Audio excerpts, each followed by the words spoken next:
Once upon a time, an ancient Indian legend begins. There was a city called Dwarka, a city so wondrous and beautiful that Hindu scriptures describe it as a fairy tale kingdom.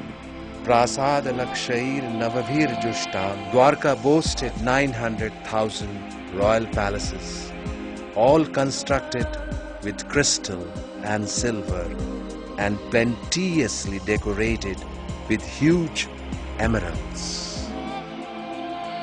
The city was filled with birds and bees flying about the parks and pleasure gardens. Ruling over this magical kingdom was the handsome, generous, and much adored Krishna, the Hindu god of devotion. Krishna is God, but he comes down on this earth and takes the form of a human being. He falls in love. He plays his flute. He fights with darkness, with demons. He gives good lessons to people. One day, Krishna is called upon to help his friends in a bloody family feud of greed and possession, of good versus evil.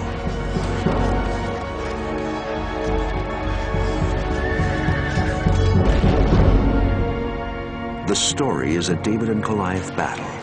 Krishna and his 5 friends against 100 evil cousins. And its source, the Bible of the Hindu world, the Mahabharata, one of India's most revered scriptures. The Mahabharata also tells of Krishna's end, his city, the golden kingdom of Dwarka, swallowed by the sea and lost forever.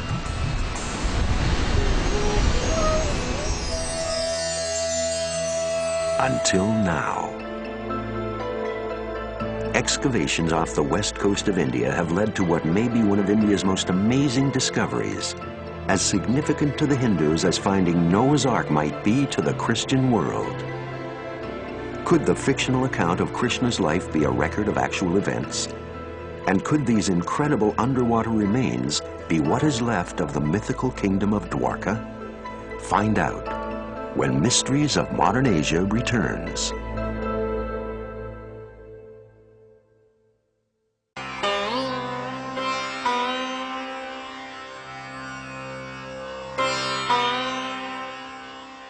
Dwarka, lying on the western coast of India off the Arabian Sea, is a fishing town, home to 52,000 people. It shares the same name as the legendary magical kingdom described in the ancient Hindu scriptures. But the only similarity between the two today are the thousands of pilgrims who come here to worship Lord Krishna, the Hindu god of devotion.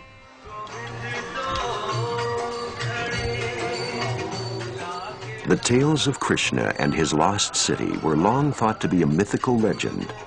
But a recent archaeological discovery may prove that Krishna's Dwarka actually lies beneath these very streets. I took up the challenge to find out if really Dwarka existed.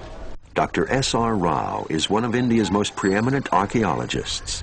20 years ago, he was called to the town of Dwarka to excavate this temple. We came to remove a modern building which existed here because that was obstructing the view of the temple. During what he thought would be a simple excavation, he came upon an amazing discovery. An ancient temple lying intact, just beneath the first one. Then we started digging further deeper in order to know if there are earlier temples. What he found was layer upon layer of temples, built one on top of the next. 3 millennia of history in just 100 feet of soil. But it was beneath the last temple that Rao came across an amazing find that would change his life forever. Shells, pottery shards, and iron artifacts. What appeared to be the remains of a city washed over by the sea. Rao immediately thought of the stories from his childhood.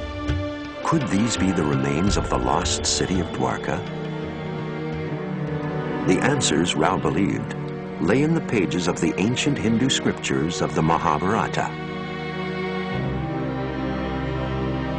Krishna's Dwarka is only one story in this legendary Hindu epic. Written in the ancient language of Sanskrit, the Mahabharata is the longest poem in the world, and to Hindus as sacred as the Christians' Holy Bible.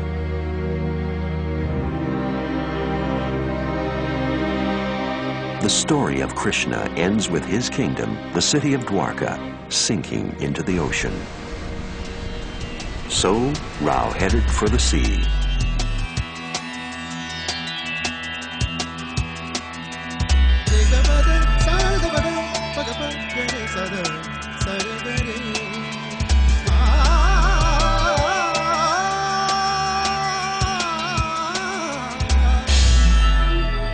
But finding a lost city at sea would prove to be a challenge. But the whole question was where to look for this submerged city of Dwaraka. I mean, in the sea you are not sure where to find it. Rao began randomly searching areas close to the coast of modern-day Dwarka. At first, it proved harder than he had envisioned. Divers wrestled with the strong currents of the Arabian Sea and murky waters. But his efforts soon paid off. Not far off the coast to present-day Dwarka, Rao and the divers stumbled upon a discovery even greater than he had imagined. On the fourth day, we found these blocks of stones used for construction. 70 feet beneath the waves lay the remains of what appeared to be an underwater metropolis. Massive sandstone walls, streets with cobbled stones, a drainage system, and a huge gate all pointed to a large city.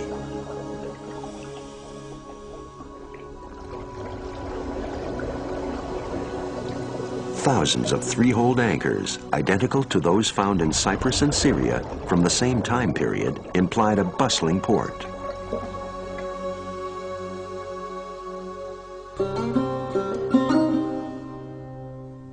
Rao then followed the trail of ruins to an island located 19 miles out to sea.